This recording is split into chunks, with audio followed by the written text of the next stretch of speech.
Nadie imaginaba que la mujer más poderosa del cine mexicano, la que parecía intocable, terminaría sus días completamente sola en una cama, con un libro abierto en las manos y con un chofer como único testigo de su último respiro y heredero de absolutamente todo lo que construyó.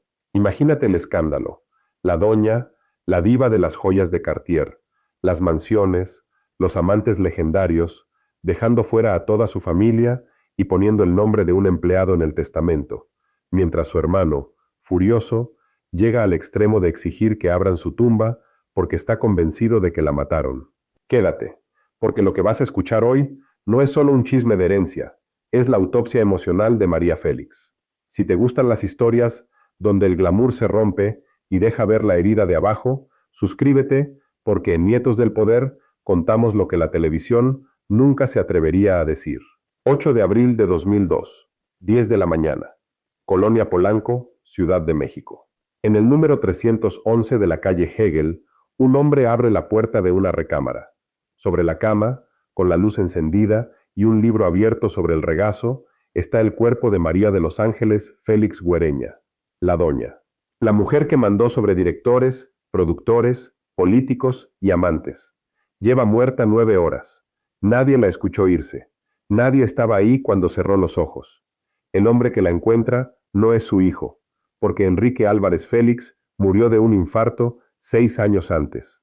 No es su esposo, porque el último murió casi 3 décadas antes, en París. No es el hermano que más amó, porque a él lo perdió 65 años antes, con un balazo en el pecho, en un cuartel militar que nunca fue investigado. Es su chofer, Luis Martínez de Anda, el hijo del jardinero de un amigo. En cuestión de horas, cuando los abogados abren el testamento, el país entero se queda helado. La casa de Polanco, la mansión de Cuernavaca, la famosa Casa de las Tortugas, el departamento de París, las joyas de Cartier que nunca se subastaron, las obras de arte, los millones de dólares en bancos, todo, absolutamente todo para él, ni un peso para sus hermanos, ni un peso para sus sobrinos, ni un símbolo, ni una pieza, ni una casa para la familia que llevaba su apellido. Imagínate el golpe. 4 días después del funeral, su hermano menor, Benjamín Félix Güereña, llega a las autoridades con una acusación directa. Dice que su hermana fue asesinada, que no existe ningún testamento legítimo, que todo huele a maniobra, a prisas, a irregularidades. Exige que abran la tumba de María, y la abren. En el Panteón Francés de San Joaquín, la policía desentierra el cuerpo de la actriz más icónica de México para revisar si hay señales de envenenamiento, golpes, algo que explique esa sensación de esto no cuadra. Una semana después, el dictamen oficial es contundente. Muerte natural mientras dormía. Sin violencia, sin marcas. Nada que sostenga la teoría del asesinato. Benjamín retira la denuncia, renuncia públicamente a cualquier derecho sobre la herencia, dice que lo pensó mejor. Pero la desconfianza ya se sembró. La pregunta sigue flotando, incómoda. ¿Qué tuvo que pasar en la vida de María Félix para que, al final, su heredero universal fuera su chofer, y no su propia sangre? Para entenderlo, hay que dejar la tumba en paz y regresar al principio, al origen de la máscara. Antes de ser la doña, antes de las joyas y los vestidos espectaculares, María fue una niña de Álamos, Sonora, en una casa llena de hermanos, 11 en total. Un padre militar que mandaba como si la casa fuera cuartel. Una madre aterrada de lo que dirían los vecinos. Nació el 8 de abril de 1914, aunque ella se quitó varios años para la prensa y presentó otra versión de su edad toda la vida. Cuando el escritor Paco Ignacio Taibo encontró su acta verdadera y la publicó, María lo borró para siempre de su vida, aún después de 25 años de amistad. Ese detalle te dice algo brutal. Para ella, controlar su propia historia era más importante que cualquier relación. Nadie iba a decidir qué se sabía de María Félix, salvo María Félix. Pero por encima de todos esos hermanos, había uno que no era como los demás. Se llamaba José Pablo. Le decían el gato porque tenía los ojos muy claros, casi amarillos. Guapo hasta el exceso, con un lunar junto a la boca, idéntico al de ella. Cantaba y tocaba la guitarra como los mismísimos ángeles. Lo que María sintió por él nunca encajó en las palabras tradicionales de cariño de hermanos. En su autobiografía, Todas mis guerras, lo dijo sin rodeos, con él despertó su adolescencia, Con él entendió un tipo de amor que la gente de su pueblo jamás habría perdonado. Su madre se escandalizaba cuando los veía demasiado cerca, y María llegó a llamarlo incesto blanco, una conexión emocional y física que cruzaba una línea invisible. La respuesta de la familia fue tan violenta como predecible para esa época y ese lugar. Había que separar a los dos a como diera lugar.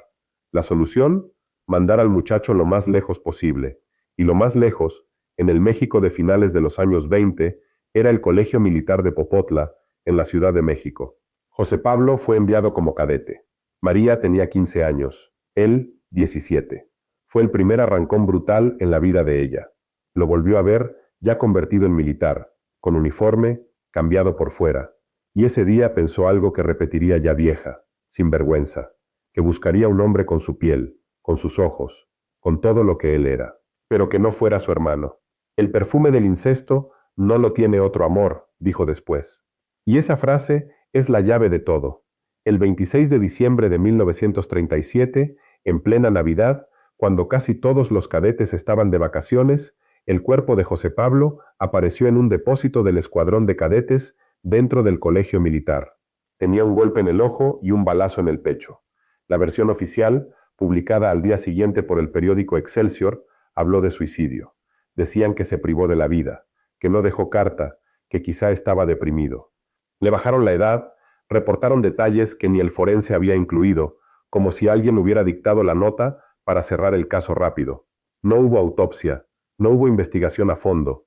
Lo sacaron esa misma noche, lo llevaron al hospital militar y de ahí al Panteón Sanctorum, a una fosa del gobierno, lejos de la familia, como si quisieran que desapareciera. María nunca creyó la versión del suicidio. Desde el primer día sostuvo que a su hermano lo asesinaron. Pero ¿quién le iba a hacer caso a una mujer joven, sin poder, sin dinero, sin nombre, enfrentándose al ejército mexicano? Durante décadas ese dolor se quedó ahí, encapsulado. Muchos años después, la investigadora Marta Zamora rastreó los archivos, reconstruyó los hechos, revisó los detalles y concluyó que las sospechas de María tenían todo el sentido. La historia oficial no cuadraba. Lo más devastador es esto. María enterró a sus padres en el Panteón Francés de San Joaquín. Enterró a su hijo Enrique ahí, ella misma está ahí, pero José Pablo no. Él sigue en una tumba anónima del gobierno, en otro cementerio, en un espacio que probablemente nadie visita porque, según todo indica, ni siquiera ella supo bien dónde lo dejaron. Imagínate vivir el resto de tu vida con ese hueco. El hermano que fue tu primer amor, desaparecido del mapa, enterrado sin justicia, sin autopsia, sin tumba que puedas visitar. María cayó en una depresión profunda, pero la vida no se detuvo. Ya estaba casada con Enrique Álvarez Alatorre, empresario jalisciense, su primer esposo. Se casó con él a los 17 años, no por amor, sino como escape de la casa, según sus propias palabras. Ese matrimonio fue otra jaula, violencia, engaños, incluso una enfermedad venérea que él le contagió. De ese vínculo nació su único hijo, Enrique, al que ella amaba, pero al que también separó de sí, primero cuando el padre se lo llevó, luego cuando ella misma lo mandó a internados fuera del país para poder seguir trabajando. Un patrón. La vida le arrebató al hermano, ella terminó enviando lejos al hijo. En ese contexto, el sistema del cine de oro mexicano la tomó y la convirtió en producto. Las grandes productoras le pusieron foco, la vistieron, la maquillaron, la moldearon como la mujer por excelencia. Belleza, carácter, invencible. Pero ese sistema funcionaba como una hacienda con luces, contratos de exclusividad, control absoluto de imagen, relaciones vigiladas, prensa administrada. Si te salías de la línea, te vetaban. Y si te vetaban, desaparecías. Ahí María entendió que la única forma de sobrevivir era construyendo una armadura. Nació la doña, la que no se dejaba de nadie, la que respondía con frases filosas, la que nunca lloraba en público, la que parecía incapaz de sufrir. Esa imagen fue su escudo, pero también su cárcel. Los hombres que llegaron después tampoco fueron refugio. Agustín Lara, el hombre que le compuso María Bonita, tuvo episodios de violencia que casi nunca se contaron en voz alta. Según se relató, una noche, en un arrebato de celos, entró a su camerino con un arma y disparó. El romance más glamuroso de México escondía detrás balazos y miedo. Luego vino Jorge Negrete, el charro inmortal. Parecía el matrimonio perfecto, pero duró apenas 11 meses. Él murió de cirrosis en 1953, dejándola viuda y en medio de una familia que, con el tiempo, la demandaría por la posesión de un collar. Alexander Berger, el millonario francés con el que compartió casi 2 décadas, murió en 1974. Una y otra vez, los hombres se iban, se morían, la traicionaban o la ponían en el centro de pleitos por dinero y objetos. Su hijo Enrique también cargó lo suyo. Desde joven fue enviado a internados en Canadá y otros países. Creció lejos, mirando la figura de su madre más como un mito que como una presencia constante. En la vida adulta se convirtió en actor, pero siempre a la sombra del apellido Félix. Su orientación sexual, que en aquella época era tema tabú, fue manejada con discreción, pero María siempre supo y nunca lo condenó. Aún así, entre ellos hubo un pacto roto: el resentimiento por las ausencias, por los internados, por decisiones que ella tomó para proteger su carrera. Años antes de morir, Enrique dijo una frase que se convertiría en profecía: yo sin ella no puedo vivir. En 1996, un infarto lo fulminó. María perdió a su único hijo. Otra vez, la muerte le arrancaba al hombre que más quería. Piensa un segundo todo lo que esta mujer acumulaba cuando llegó a la vejez: el amor prohibido del hermano asesinado, la violencia del primer esposo, el disparo de Agustín Lara, la muerte prematura de Jorge Negrete, la soledad tras Berger, el hijo enterrado, las demandas, las acusaciones. En cada etapa, alguien quiso algo de ella: su belleza, su fama, su dinero, su apellido, sus joyas. La familia, muchas veces, también jugó con la presión, con el reclamo, con el nos corresponde. La prensa la persiguió décadas. Los medios querían la frase polémica, el titular, la confesión. ¿Quién quedaba ahí cuando se apagaban las cámaras, cuando los amigos de alfombra roja no estaban, cuando los amantes ya no llamaban? Quedaba alguien que nunca recibió foco: su chofer, Luis Martínez de Anda. Era el hombre que le abría la puerta del coche, que manejaba en silencio, que pulía la plata cuando ella viajaba, que organizaba cosas prácticas de la casa. No le exigía que fuera la doña, no le pedía joyas ni entrevistas, no le reclamaba herencias adelantadas. Estaba, simplemente estaba, día tras día, año tras año. Cuando se fue quedando sola, él fue el que seguía ahí. Para muchos, eso suena insuficiente para heredar una fortuna.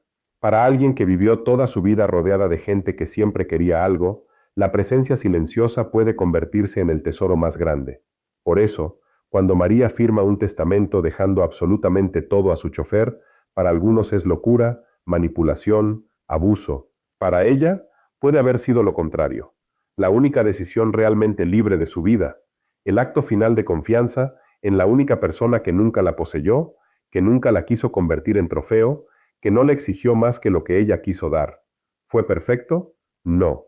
¿Fue justo con la familia? Esa es otra discusión. Pero si miras la vida completa, la lógica emocional aparece. La diva, que jamás aceptó que otro escribiera su historia, decidió que su último capítulo lo firmaba ella. No sus hermanos, no sus sobrinos, no los productores, no los hombres que la amaron a medias. Los últimos años de María estuvieron marcados por el aislamiento. Después de la muerte de Enrique, se refugió en proyectos como la remodelación de la casa de Cuernavaca. Era una forma de terapia. Hizo apariciones muy contadas en televisión, como la entrevista con Ricardo Rocha. Se dejó ver en eventos como la exposición El arte de Cartier en Bellas Artes, donde volvió a tener frente a ella las joyas que algún día habían sido suyas: la serpiente de diamantes, los cocodrilos, la pantera. Recibió condecoraciones del gobierno francés: comandante de la Orden de las Artes y las Letras, oficial de la Legión de Honor. Olores espectaculares, sí, pero que no acompañan en la noche, que no preguntan cómo dormiste, que no te sostienen la mano cuando empieza el miedo. Octavio Paz escribió que María Félix nació 2 veces: una cuando la engendraron sus padres, otra cuando ella se inventó a sí misma. Nació como un relámpago, decía. Lo que Paz no mencionó es que, después del relámpago, viene la oscuridad. La María real, la niña de Álamos que amaba a un hermano de ojos de gato, fue aplastada tantas veces que, para sobrevivir en el espectáculo mexicano, tuvo que convertirse en la doña. La armadura la protegió del mundo, pero también la separó de todos. Cuando esa armadura se quedó vieja, lo único que quedaba debajo era una mujer cansada, rodeada de recuerdos, de fotos, de joyas que ya no podía usar y de una casa demasiado grande para alguien solo. La mañana de su cumpleaños 88, el 8 de abril de 2002, María Félix murió mientras dormía, con la luz encendida y un libro en las manos. El país la despidió en el Palacio de Bellas Artes, con miles de personas haciendo fila para decirle adiós. Después la sepultaron en el Panteón Francés de San Joaquín, junto a Enrique. No muy lejos de ahí, en otro panteón, en una fosa que probablemente nadie visita, sigue el cuerpo de José Pablo, el hermano que le decían el gato, el primer amor que marcó toda su vida y que el sistema se encargó de hacer desaparecer de la historia. Entre una tumba y la otra se esconde la verdadera biografía de María Félix, una mujer que fue más leal a ese recuerdo que a cualquier papel de familia. ¿Cambió algo después de su muerte? El sistema del espectáculo sigue funcionando. Cambiaron las cámaras, ahora son digitales. Cambiaron los contratos, ahora pasan por plataformas. Pero por dentro es el mismo mecanismo. Se construyen imágenes invencibles de mujeres que por dentro están rotas. Se exige fortaleza permanente, se castiga la vulnerabilidad, se convierte el dolor en contenido y el escándalo en rating.